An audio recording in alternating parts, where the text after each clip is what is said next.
Good morning, everybody. It's a little bit early, but I want to send this one off and just have the rest of my day to unwind. If you didn't see the post, either on my community tab, Twitter, or in my Discord server, episode 150 is going to be the last episode of Halls of Horror. It's been a wild maybe 4.5 years doing it, 150 episodes, and it's not getting a whole lot of attention anymore.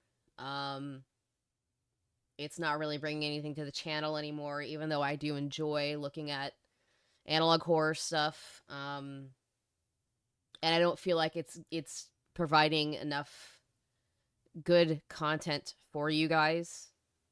So I'm going to let it go. I know. Some people do enjoy these, but it's not helping me in the algorithm. It's not helping build the channel. And I'm running out of. Although I've got plenty of analog horror stuff that I could go over, I think it's about time to let her go. So 150 is the last one, and we're going to close it out with the last, or at least most recent, Valle Verde video. Going forward, I am probably going to be doing nothing but gaming streams, whether it's the horror games or it's the, I guess, variety stuff like the date, everything streams, because that's apparently doing really good. So the plan going forward is probably going to be at least 3 days a week is the horror stuff. And then a variety stream either on Saturday or Sunday, depending on how I'm feeling and if I find something that I want to talk about. But yeah, this is going to be it, guys. It's going to be it for the Halls of Horror.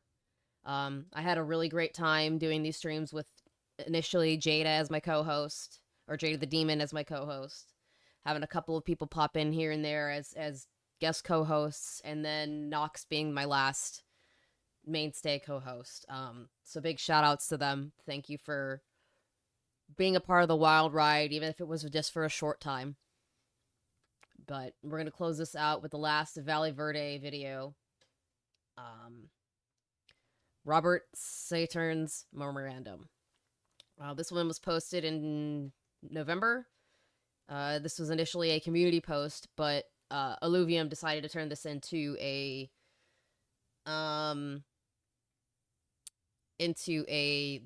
audio video thing. Des, not really. I think the Marines are the only ones that go really all out for their branch birthday. I don't know a whole lot of Army people who are do much more than it's the 250th birth. It's the birthday. Cool. Salutes to your brothers and sisters in arms, but that's about it.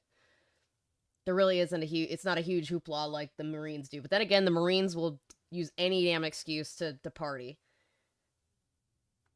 I remember painting my fireplace the Slendy Arc. You made it so much more bearable.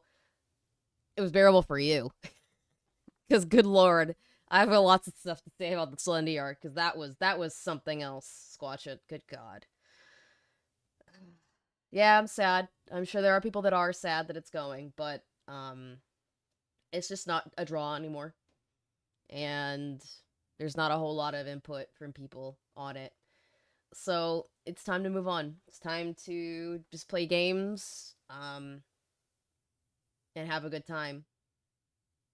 We celebrated by dating inanimate objects. That's getting a lot of traction, so that kind of tells me that I'm in the right place. Yeah, the Marines just will take any reason to celebrate and drink excessively. It's just what the Marines do.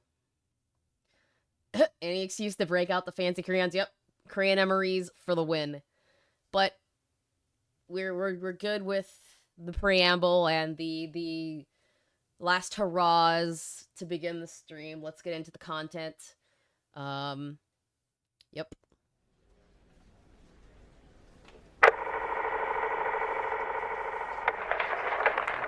Memorandum for Deputy Director of Operations via Operations Officer Robert Saturn, December 20, 1996.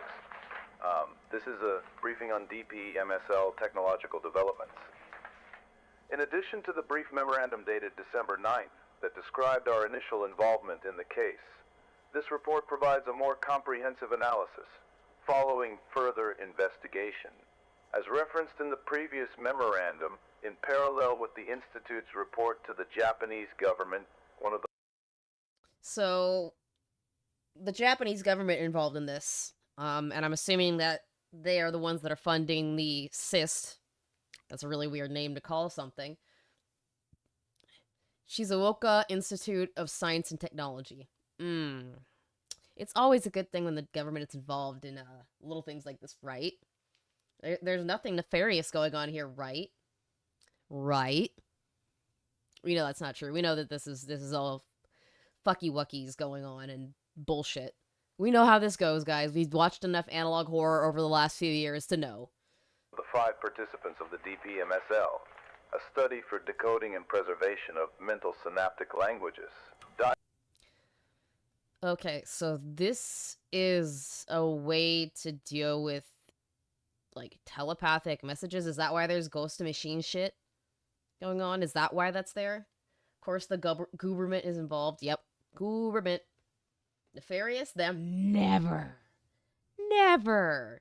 Okay, so what exactly were you trying to do necessarily? And why are there kids and abortion shit involved?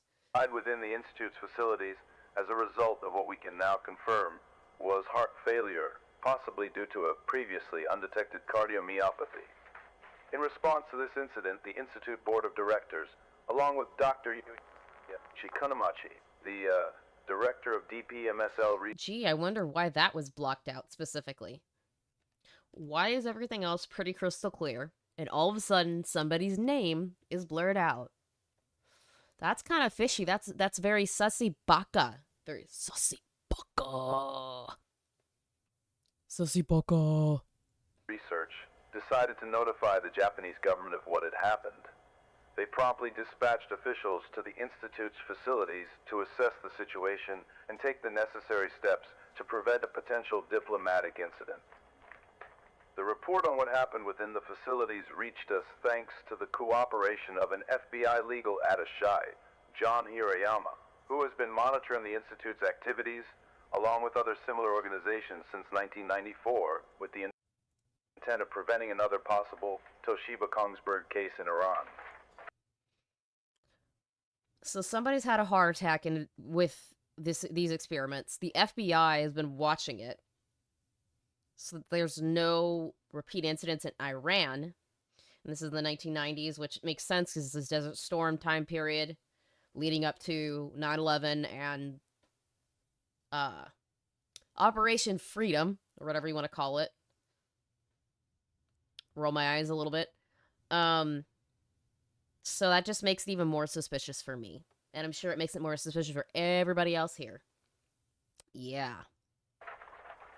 Despite the brevity of the report, we assessed that the case constituted sufficient grounds to contact the Japanese authorities, who cooperated cordially and granted us access to the Institute's facilities, where the 5 study subjects were still connected to the device referenced in the previous memorandum. So maybe those missing kids were the ones that are hooked up into the system, into the game. And that's why they're missing or glitched out in the game. I'm assuming that's what that has to do with this. Because this is supposed to be prior to the events in Valle Verde. This was like 2 months prior to Valle Verde tapes coming out.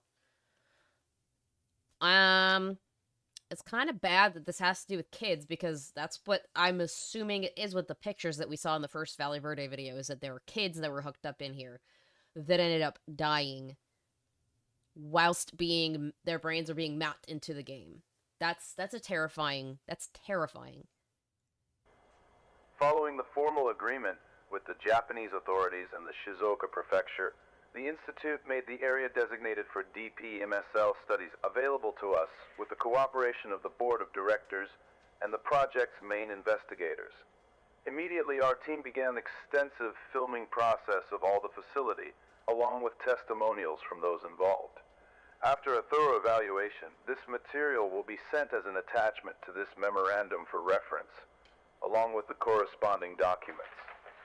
To date, since the last memorandum, we have not been able to safely disconnect the remaining subjects. Despite advancements under the intensive care unit, 2 of the subjects, Kazuya Murakami and Oliver O'Reilly, have begun to show signs of vital deterioration, despite the contradictory presence of strong neuronal activity. So what do you mean by deterioration? Are you talking about their bodies are deteriorating? And keep in mind, these are probably children.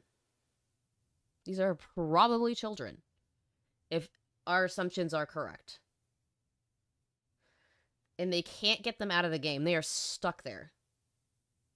This is some, like, Sword Art Online shit going on. Ooh, that's heavy. Holy shit. To fully understand the current situation, it is necessary to examine the functioning of the device in question, referred to as TH Brain by its developers, on a technical level.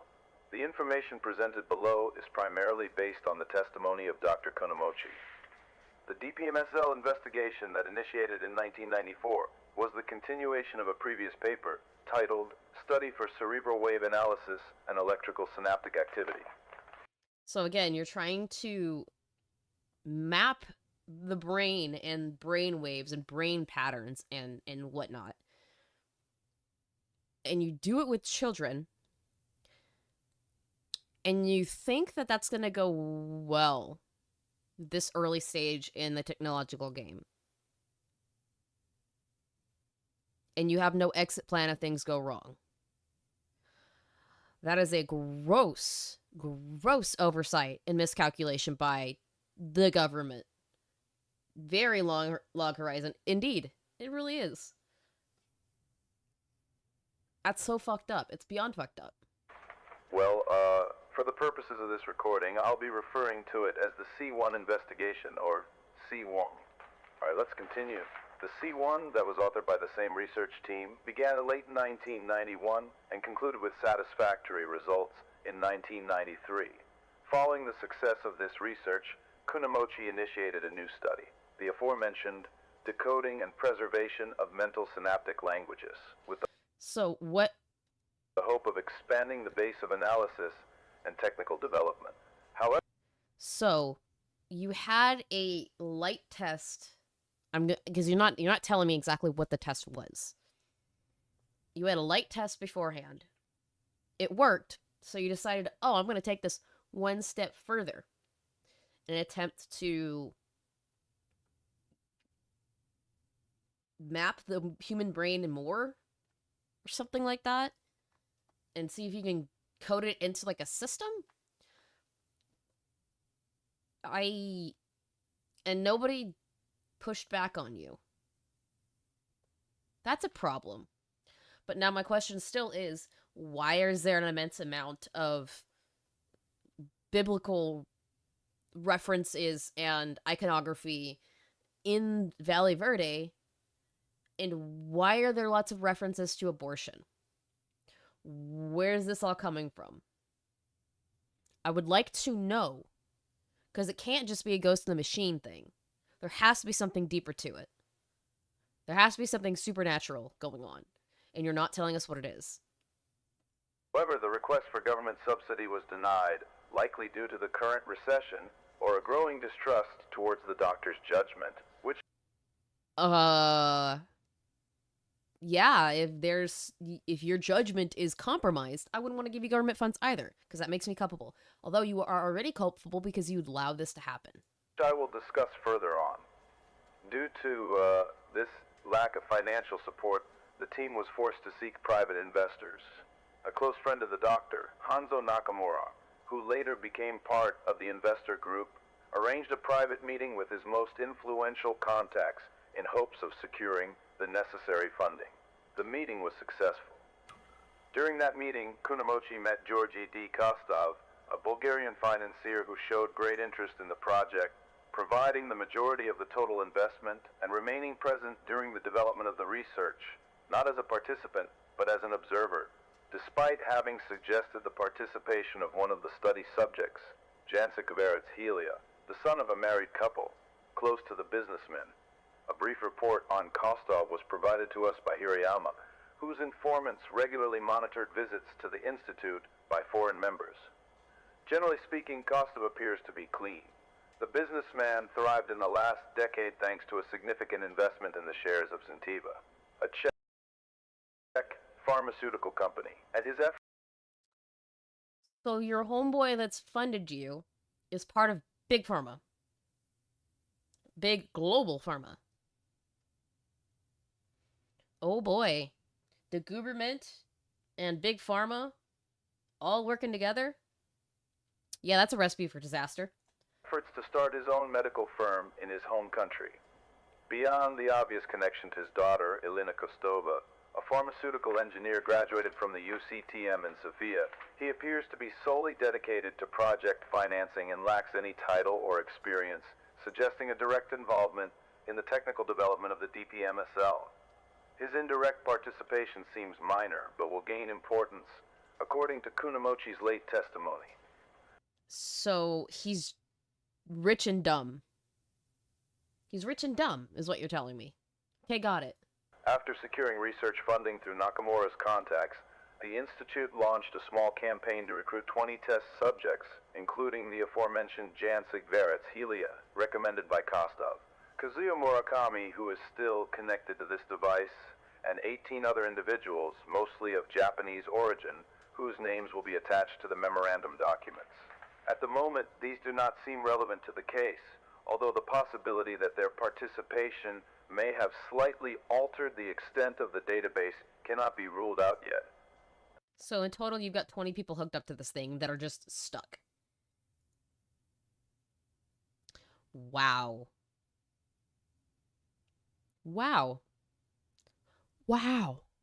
After completing the legal preparations and providing a thorough explanation of the process, the subjects participated in short one-hour sessions of neural interaction and reading, where they were sedated and connected externally via surface electrodes to the receivers of a device capable of encoding and storing the information in an extensive database. So how did it go wrong? If you're doing it in 1 hour bursts, how did this go wrong? What did you fuck up to make this happen? This was a long and costly process that, it should be noted, was considerably less intrusive than later methods and yielded positive results without any apparent side effects on the participants. Despite the slowness of this process, the research continued to bear fruit. However, money began to run out in late 1995, and the doctor was once again forced to seek private investments. So financial carelessness and just pure stupidity of investors. You ran out of money doing something very, very dangerous. And it's cost 20 people basically their lives.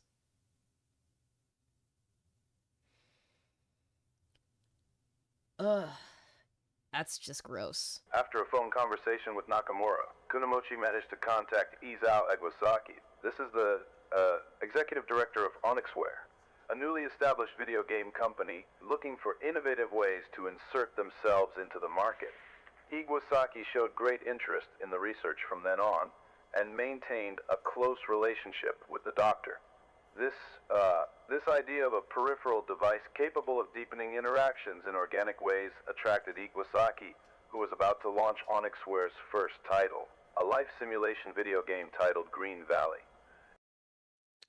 That's where it comes in.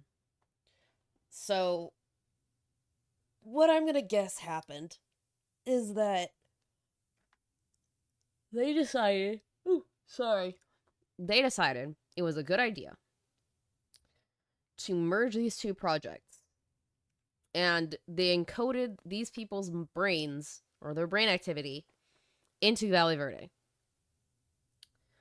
And I'm gonna think, this is just me postulating that all the characters that we see on a constant basis are one of those 20 people. And every time we see one of them disappear or die, one of the people outside is gone. I'm gonna guess that. That's my guessing. I'm guessing out. I'm theorizing. I'm pulling it out of my ass. I could probably be wrong. I probably am wrong. But that's what sounds like that's what it sounds like this is going towards. And repeatedly asked Kunamochi to implement the findings of his research. Seeing it as a great opportunity to attract potential investors, Kunamochi... So again, financial stupidity. You are dumb and rich. And greedy. So you push things along a little too fast so that you can make buku bucks off of a life simulation game for the PlayStation 1.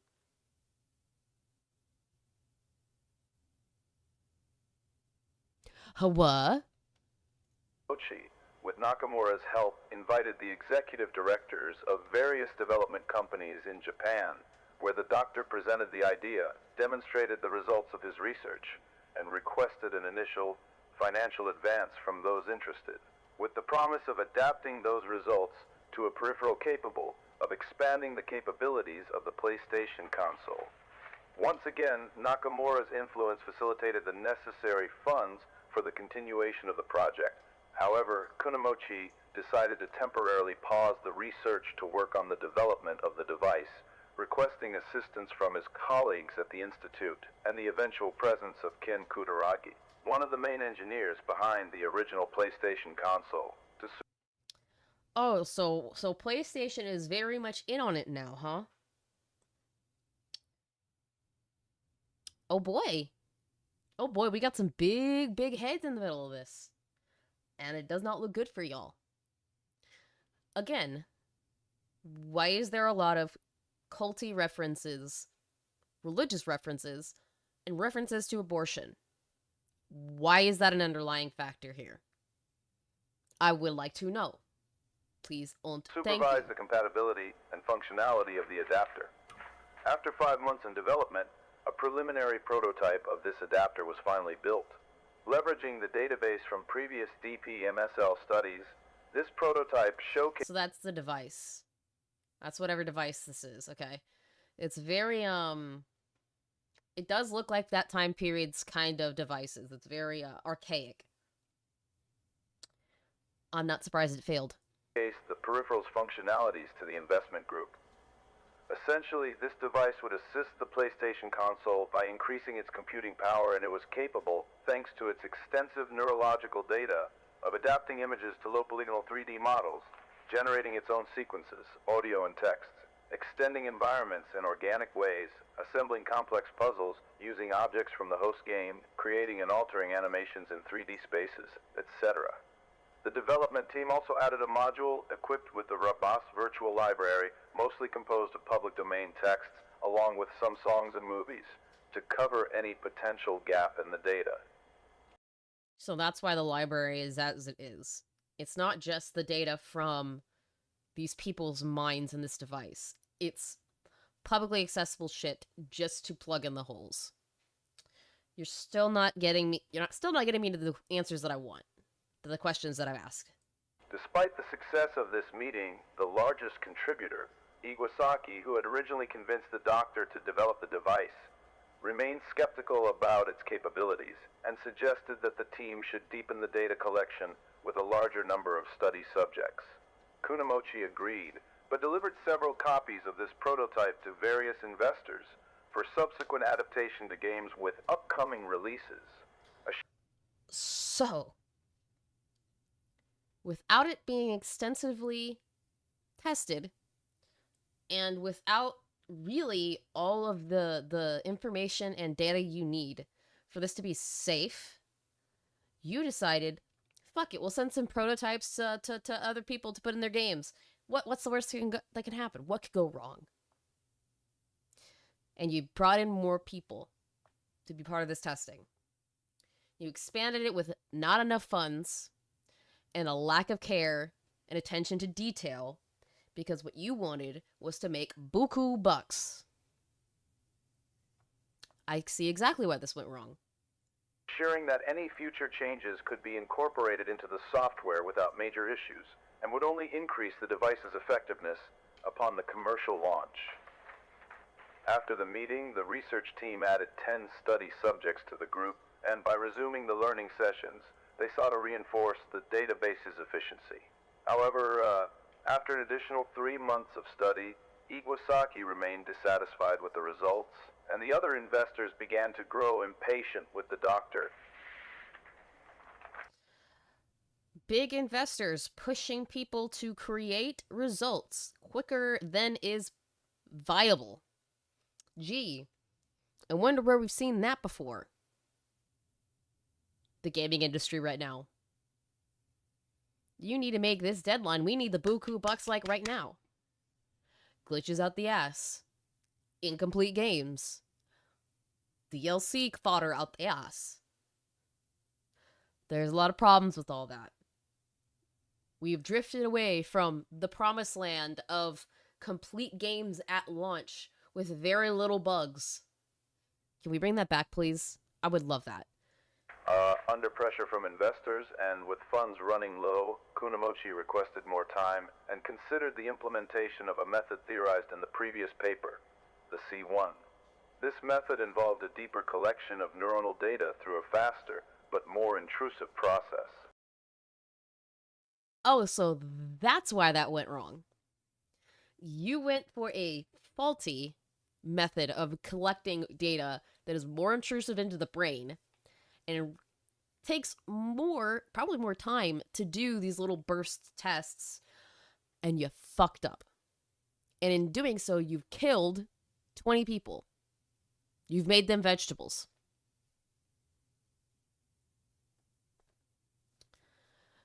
Retardation at its finest. The procedure consisted of a surgical intervention on the study subject under prolonged general anesthesia. A tiny incision would be made in the prefrontal cortex to access the frontal lobe and temporarily install receivers capable of storing information related to higher cognitive functions, temporal perception, and subconscious activity. Additional... Wait. So what you did was you opened up their fucking skulls and you put something in their prefrontal cortex, effectively doing some kind of weird pseudo-lobotomy. You don't think that's not going to do any long-lasting damage to these people? Retarded. The reading device would need to be adjusted to manage the distribution of chemical elements to keep the participants synchronized with the device's processing speed. So you not only put them under and did a pseudo-lobotomy, you drugged them the fuck up for extended periods of time. Retarded. That means once the operation began, the device's software would manage not only the collection of neuronal information, but also the temporal perception speed of the study subjects, based on its changing processing speed. This function, although risky, would allow the research team to significantly increase the number of interactions. Using this method and considering the surgical intervention times, the session would last about 8 hours, with more... So it went from 1 hour sessions with a little bit of anesthesia to 8 hours. 8 hours where you're sticking shit in somebody's brain and doping them the fuck up to get results. That's 8 times as long as it was previously. And you don't see there being a fucking problem with that. Retardation. More than 7 of them being dedicated to neuronal study for data collection. However, thanks to this alteration of temporal perception, the study subjects could experience the session, depending on the device's processing speed, as if it lasted days or even months. Given the intrusive nature of this procedure, many of the study subjects decided not to renew their contracts with the Institute. However, I wouldn't either. I'd be like, fuck that. You're not messing with my brain. You're not sticking shit in my skull. You're not sticking shit in my skull. It's not happening. Fuck you. Jancic Barrett's Helia, recommended by Kostov and Kazuya Murakami, whose family still needed the money, remained in the project under the presumption that the risk associated with the sessions would be minimal in the event of an unforeseen incident. That's a lie. We all know that's a lie at this point.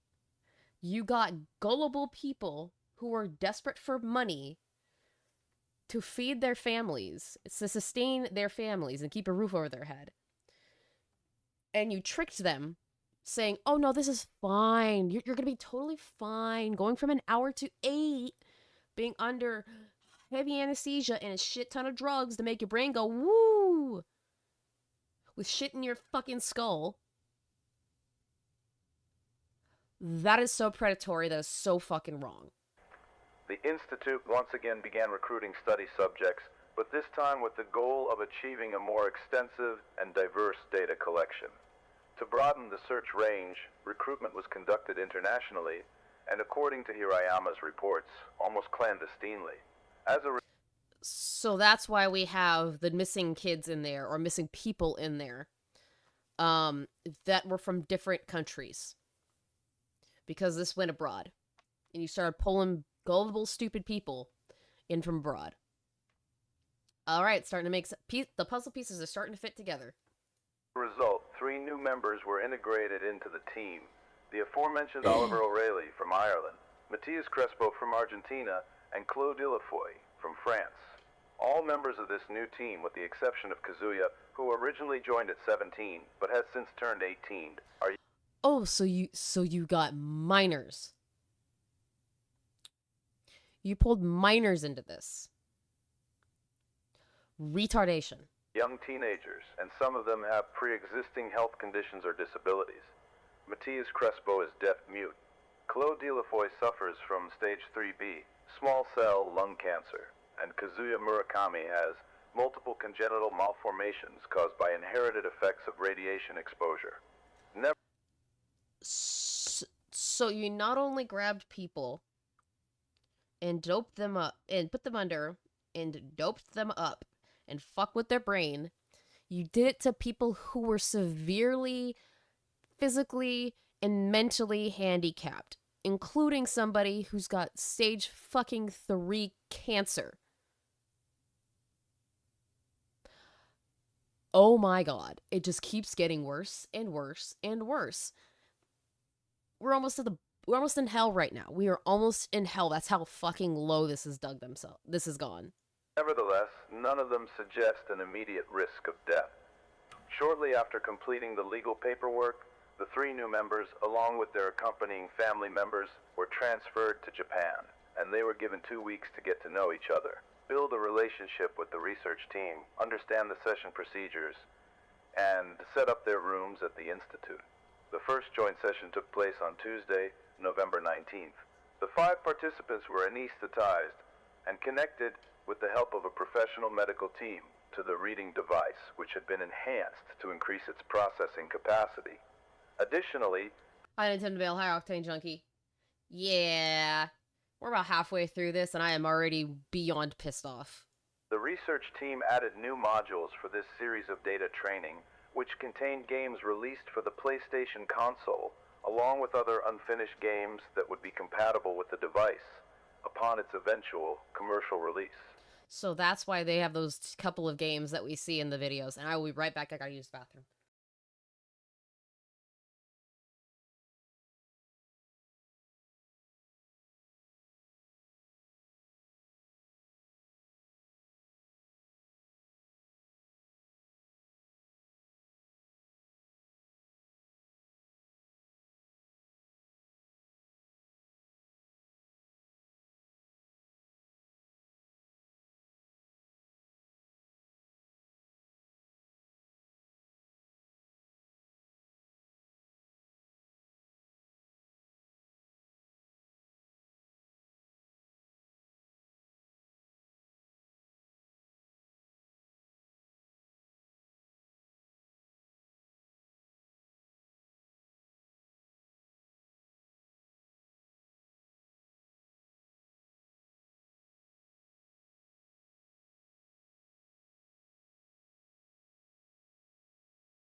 Alright, I'm back. I went to the bathroom, Des. I had to step out to go to the bathroom. That's what happened. This is what happens when you step out while midstream. You don't figure out what's going on.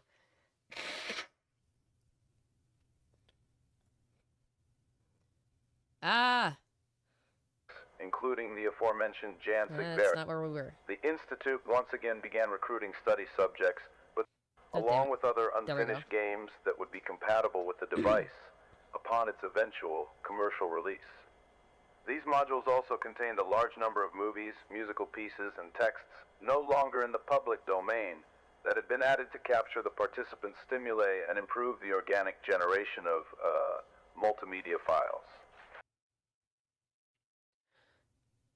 So, you're telling me that you are using the time in between these using these studies to build more fucking multimedia so that your games are more bloated and have more content. I can't tell you guys how pissed off I am with this. This is so bad. Many of these files had cultural significance to the participants and would not be part of the official commercial release. The device was also connected to a PlayStation console, which remained on from the beginning to the end of the process. The console ran a modified version of Green Valley, reconfigured to facilitate access to the new multimedia files through a game function that had originally been programmed to generate and play more primitive files. Although the console managed the game processes, its operation was not crucial, and turning it off or restarting it would not interrupt the session, nor would it pose a risk to the participants. That's what you say, but what happened? You've got multiple participants that are stuck in your fucking game world because you guys fucked up. Despite this, the necessary surgical intervention to link them to the device would be rigorously monitored, with special attention given to the first and last steps of the operation, since an unforeseen interruption in the system could cause irreparable damage to the participants' psyches. Didn't you just say that restarting the system and playing with the PlayStation that you're using to do this thing isn't going to cause a problem? Didn't you just say that? Didn't you just say that? This is primarily due to the chemical administration system that allows the device to regulate temporal perception. For this reason, the software managing this process must check the patient's status and subsequently approve or deny the request to synchronize the patients to safely disconnect them before ending the operation. The first session was successful, and the researchers managed to triple the amount of data collected so far in just one attempt. After verifying the effectiveness of this method, another session was scheduled a week later, Tuesday, November 26th, with similar results, and a third for the following week, Thursday, December 5. However, during the second hour of this last session, a fatal incident occurred. 2 hours and 16 minutes into the third session, one of the study subjects, Jan Sigvaris, suffered a fatal arrhythmia, likely triggered by the halothane agent used in the anesthesia process. Oh, so you didn't check to see if the medically compromised individuals that you're utilizing as lab rats could possibly, I don't know, have a reaction to the fucking anesthetics and the drugs that you're pumping into their system to do these tests? You didn't think about that. No, your thought didn't cross your mind. Not for a whole second. And here's the domino effect about to go into play. It starts with one, and then the rest are gonna go. According to his mother's medical history, we can estimate that it was due to a hereditary hypertrophic cardiomyopathy. And you didn't look into that. You didn't look into that. Oh, you're totally fine. You've got all these medical illnesses. They're going to cause some problems with the shit that we're going to pump into your system. But yeah, you're totally going to be fine. Nothing's going to happen. My brow is furrowed so hard right now. I'm pissed. The possibility that the device caused this is not entirely ruled out, but it seems unlikely. The medical team acted quickly to interrupt the operation, but the software responsible for disconnecting the participants did not respond favorably, denying the request. The sudden interruption of the link posed a significant risk to the other subjects, so they attempted to operate on Jansug without disconnecting them. This prevented them from using the defibrillator, and lacking in options, they could not assist Jansug, who died 3 minutes later. While the Oh, it just keeps getting better, doesn't it? It just keeps getting better and better and better and better. You didn't look into how somebody could, I don't know, have a medical condition that will fucking kill them with the right little chemical reactants, a little bit of chemical push, and they're just gonna die on the fucking table right in front of you. And what's even worse is because you guys did it like this and didn't check shit. The system decided, nah, we're good. We're not gonna. They're fine. They'll be fine. We're not disconnecting anybody from this. It's only been a couple hours in. No, we're good. You lost somebody because you couldn't disconnect them from the system properly. And now everybody else that's inside of it is going to be fucked because the system that is in charge of getting them disconnected safely, that's attached to their fucking brain, malfunctions. You're killing me, Smalls. The team debated on how to proceed, and the device continued to reject requests to disconnect the other subjects. They noticed that Jansug's readings not only remained active, but had collected a copious amount of data during those critical minutes. So he's the first ghost of the machine. You've got video footage of your very first instance of a ghost of the machine. He died whilst in the machine. He is therefore now imprinted into it. Guys, you guys are fucking stupid. This fluctuating data collection continued for approximately 9 minutes after his passing. After officially pronouncing him dead, the Institute's board of directors chose to inform the Japanese authorities, triggering the events that lead to our involvement in the case. Regarding what happened to Jansug and his post-mortem neuronal activity, Kunamochi refused to make any statements initially. However, after a more in-depth interrogation, the doctor admitted to having a theory about the possible cause of this phenomenon. I would like to hear it, Doc. Please, tell me why you think a ghost in the machine occurred. Please confirm my theory. Please do. It should be noted, he did not seem comfortable discussing the topic. Kunamochi mentioned that during... Of course not. He's the reason somebody's dead. Of course he's not going to want to talk about it and not going to feel comfortable talking about it. No shit. In that initial 1994 meeting organized by Nakamura, he met Kostov and later convinced him to join the group of investors. The businessman seemed amazed by the promises of the DPMSL, and despite understanding the concepts in a very rudimentary way, he became enamored with the possibility of visualizing life after death. In a private conversation, Kostov offered to fully finance the research on the condition that the team agreed to conduct a test on a dying subject once the research had advanced enough. Oh, so you want to do this again?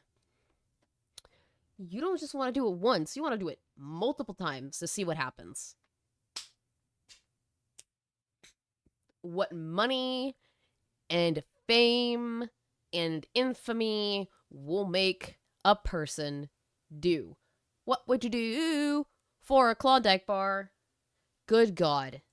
Kunamochi was uncomfortable with this condition, but considering that this contribution would allow the research to begin without further issues, he accepted, betting that Kostov would eventually abandon the idea.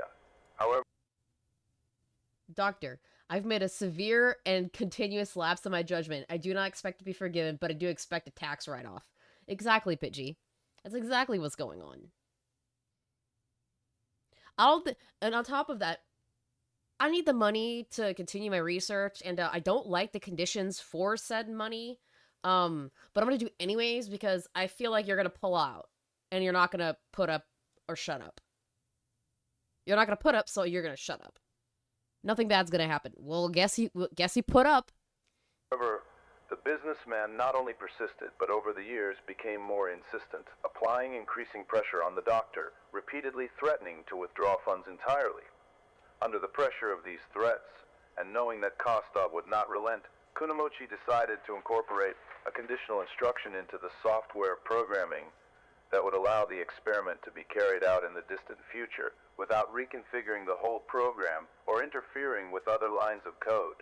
This condition would trigger by detecting the patient's vital readings in their final moments, and it was designed to keep the patient's brain functions active for as long as possible, effectively extending the brain's functional lifespan for a few extra minutes, and thus collect and interpret these readings within the system sequentially. This is beyond fucked up. So, homeboy giving you money wants you to do this so badly, he threatens to take the money away. And because you were so scared that he's going to threaten to take the money away, even though you wanted him to shut up when he put up, you decide you're going to put another code thing in there, intentionally wanting to do this said experiment on somebody who is actively dying.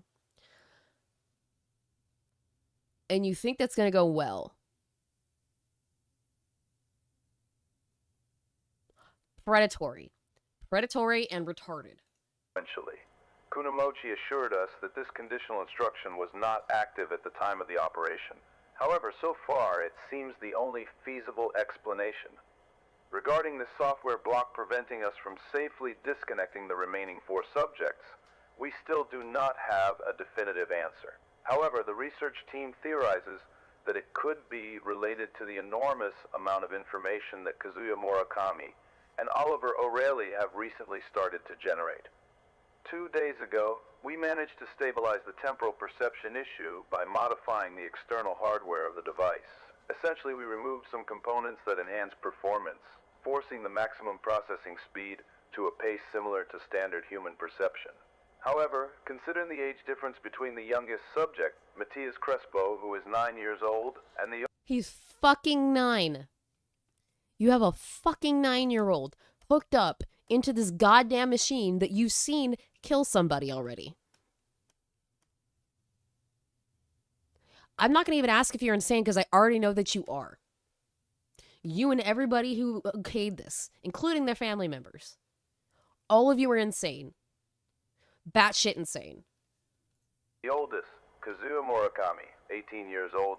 The research team suggests that without the individual administrative aid provided by the software, it is not advisable to disconnect them yet, as there exists a minor difference in time perception between children and adults. Currently, there is no exact way to know how much time has passed in the subjects' minds. But thanks to the device readings, we estimate it was around 3 months. After applying these modifications, the subject's temporal perception should have stabilized to a 1-to-1 ratio with ours. Additionally, we have reprogrammed the internal clock to correct the date of the days. As proof of this, the Green Valley session hosted on the PlayStation is no longer a rapid, incomprehensible sequence of events, but has stabilized completely. It is even possible to interact with the game without further issues.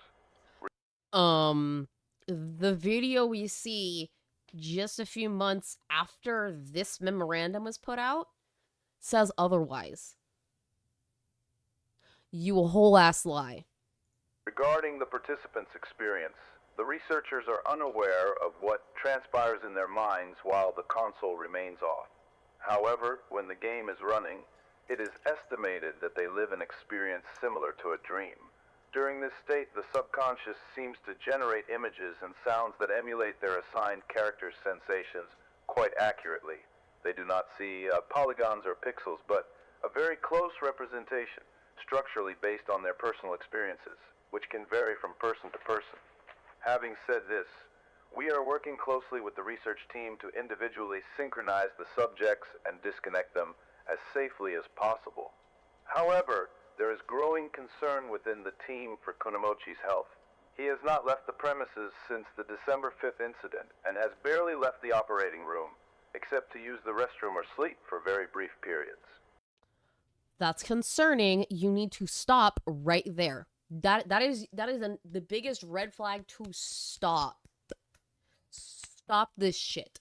Because you're going insane operating on these goddamn kids. And testing on these goddamn kids. Stop now. Just stop. The assistance he has provided to the case is remarkable, but according to his colleagues' testimonies regarding his behavior prior to the studies, we are evaluating his retirement. In the local scientific community, there has been great uncertainty about the doctor's mental state for some years. He seems to have drastically changed his professional attitude after the death of his only daughter, Mei Konomochi, in 1989. His close colleagues testify that, after a long period of inactivity, he returned with controversial ideas about the use of technology for the artificial extension of life expectancy and human consciousness. Oh, so that's why this is all going on. Homeboy, the doctor that is in charge of all this bullshit, lost their daughter just a few years prior to these tests starting, and instead of doing this for altruistic purposes, they're selfishly doing it because they're trying to find a way to save their daughter's mind in a video game so they don't completely lose them.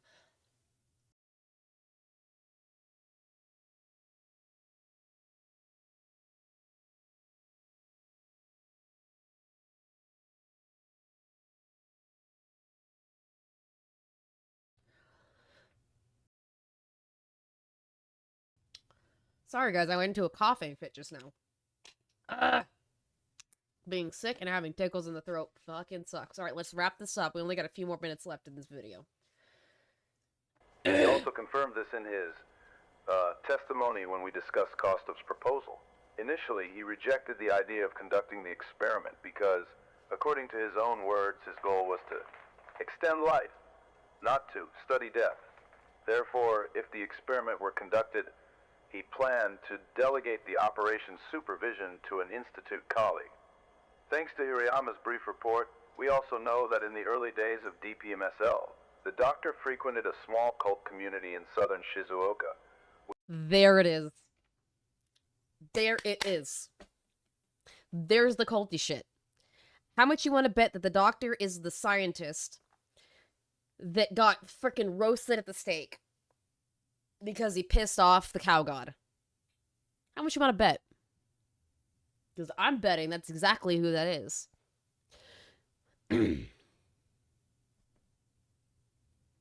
It's time to stop. It's time to stop, okay?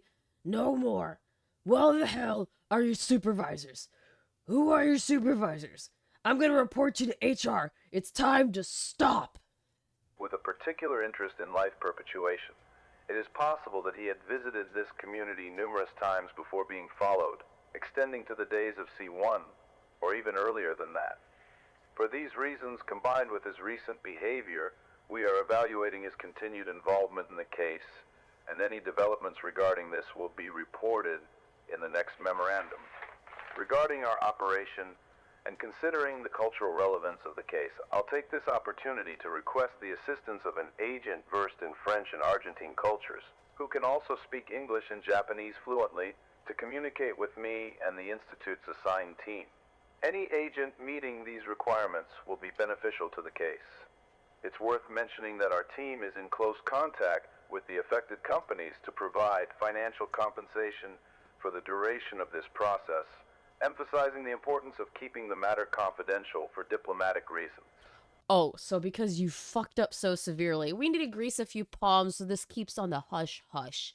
Just shh. None of this happened. None of this is going on. You know nothing. These are not the fuck-ups that you're looking for. We are also in talks to hold the release of the winter issue of Game G.I.O. magazine, which features a written interview with an Institute's representative discussing the device. As a final note, I would like to remind you that an electrical failure at the facility could easily cause irreparable damage to the participants and prematurely end our operation. Keeping this in mind, we might need some external support, considering the future possibility of having to transport the patients without disconnecting them. We believe... And you didn't think about that beforehand. You're just thinking about that now. Retarded. The best option would be a modified motorhome to accommodate all 4 subjects, spacious enough for the medical team to work efficiently. A document with the specific measurements of the device and its technical specifications will be sent shortly.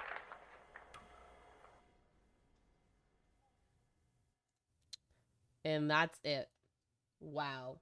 You guys are fucking stupid. These scientists and these agents that are involved in this are fucking stupid.